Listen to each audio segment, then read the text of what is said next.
Party ഒരു പ്രമേയത്തിലൂടെ ആത്യന്തിക സമരത്തിലേക്ക് കുതിക്കാൻ ആഹ്വാനം ചെയ്തു. 1946 കരിവെള്ളൂർ സമരം അങ്ങനെ ഒരു ചെറുത്തുനിൽപ്പായിരുന്നു. കരിവെള്ളൂർ സംഭവം കഴിഞ്ഞ് 10 ദിവസത്തിന് ശേഷമായിരുന്നു കാവുമ്പായിയിലെ ചെറുത്തുനിൽപ്പ്.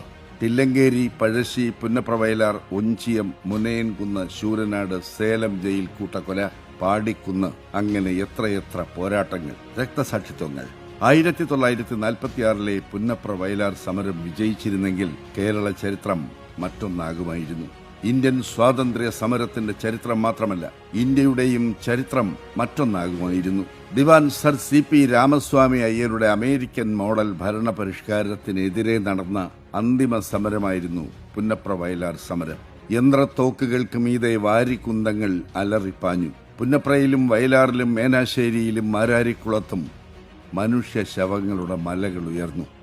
ജന്മിത്വത്തിനും സാമ്രാജ്യത്വത്തിനും എതിരായ ദ്വിമുഖ സമരമാണ് ദേശീയ പ്രസ്ഥാന കാലത്തും പിൽക്കാലത്തും കമ്മ്യൂണിസ്റ്റ് പാർട്ടി ഉയർത്തിപ്പിടിച്ചത്. കേരളത്തിലെ പുന്നപ്രവയലാറും ബംഗാളിലെ തേഭാഗയും ആന്ധ്രയിലെ തെലങ്കാനയും അസമിലെ സുർമയും മഹാരാഷ്ട്രയിലെ വർളിയും പിന്നെ കയ്യൂരും കരിവെള്ളൂരും മൊറാഴയും കാവുമ്പായിയും മുനയൻകുന്നും പാടിക്കുന്നുമെല്ലാം ചുവന്ന് തുടുത്തത് അങ്ങനെയാണ്. കോടിക്കണക്കിന് ആളുകളെ ഫ്യൂഡൽ ചങ്ങലക്കെട്ടുകളിൽ നിന്ന് വിമോചിപ്പിച്ചത് ഇന്ത്യയിലെ കമ്മ്യൂണിസ്റ്റ് പ്രസ്ഥാനമാണ്. അടിമ തൊഴിലാളി വർഗത്തിന് ആത്മബോധവും അവകാശബോധവും ഉയർത്തിപ്പിടിക്കാൻ ശക്തി നൽകിയതും കമ്മ്യൂണിസ്റ്റ് പാർട്ടിയാണ്. ആ പോരാട്ടങ്ങളുടെ എല്ലാം സാഫല്യമായിരുന്നു 1957 കമ്മ്യൂണിസ്റ്റ് മന്ത്രിസഭ. ലോക ചരിത്രത്തിലും കമ്മ്യൂണിസ്റ്റ് പാർട്ടിയുടെ ചരിത്രത്തിലും അത് ഒരു തുള്ളി രക്തം പോലും പൊടിയാത്ത ഒരു ലോക സംഭവമായിരുന്നു.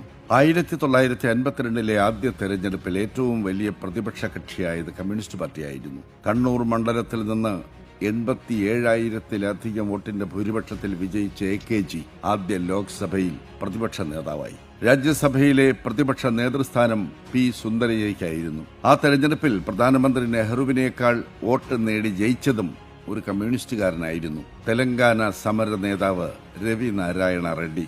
പാർലമെന്റിലെ AKGയുടെ ശബ്ദം ഒരു ജനതയുടെ ശബ്ദമാണെന്ന് പ്രധാനമന്ത്രി പണ്ഡിറ്റ് ജവഹർലാൽ നെഹ്റു തന്നെ ഉറക്കെ പറഞ്ഞു.